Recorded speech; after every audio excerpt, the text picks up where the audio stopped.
Welcome to part 2 of this mini-series on vaginal dimensions. Part 1 was about vaginal length. Now it's time to have a look at vaginal width. What are the dimensions? How stretchable is it? What are women's preferences when it comes to penile girth? Is bigger better? My name is Stefan Buntrock. I'm a board-certified urologist and sexologist, and in this video, I will provide you with the answers. If you haven't watched part 1, here's the link. As I explained there, the vagina is quite stretchable.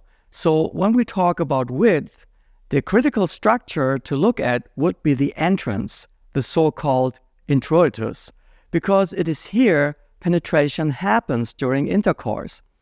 Now, you could argue that this shouldn't pose any problem at all, because during childbirth, the introitus widens quite a bit to give way for the head of the newborn.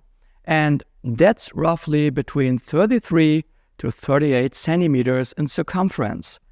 By the way, I will give you both metric and imperial units, but I will only name one of them. So if you're used to the other system, just read the numbers. 33 to 38 centimeters. There are no penises with that much girth. Therefore, it shouldn't be a problem, should it?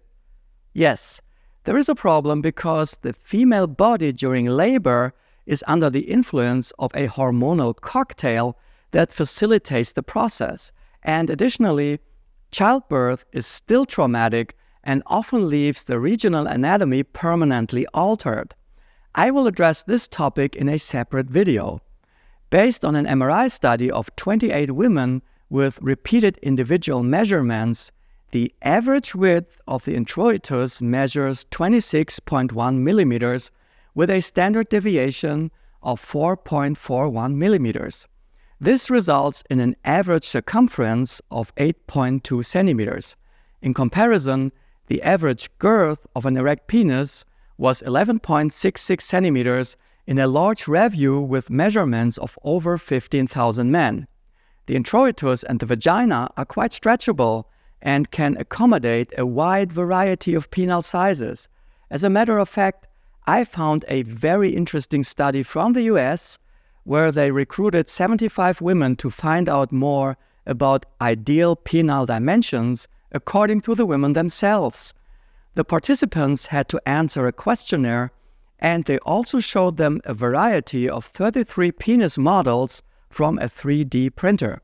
First, they tested if the participants would be able to recall the size of any two randomly selected models. This part is important because if you don't remember size, then you wouldn't be able to reliably point out your preference. Then they let the women choose their favorite model.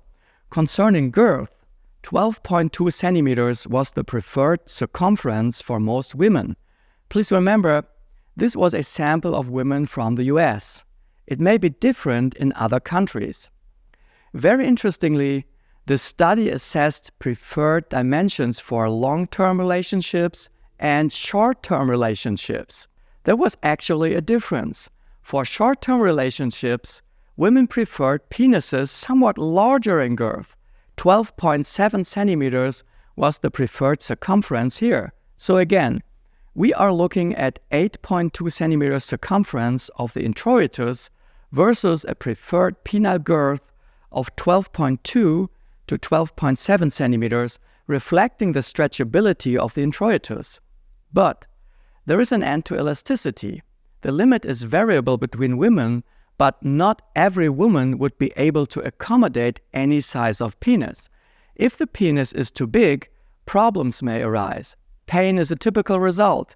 In medical terms, this is called Dyspareunia. In my last video, I mentioned deep Dyspareunia. Here, we are talking about superficial Dyspareunia. There are many different reasons for this to happen, but one of them is a penis that's too large in girth. A study from the Netherlands looked into penile dimensions of the partners of the women attending the clinic for superficial Dyspareunia. Data from 131 men showed penile girth of 15 centimeters on average, with the smallest being 9.4 centimeters and the largest 17 centimeters. In comparison, The average girth was a whole lot bigger than that of the average man in general. So if there is too much girth, it potentially poses a problem. However, slightly above average girth seems to be important to women, at least in that small sample from America. But knowing from professional medical experience, men have a tendency to overdo it, meaning that there is a critical circumference where bigger is not better, but worse. Please remember that if you think about getting girth enhancement surgery. Thanks for watching. Bye-bye.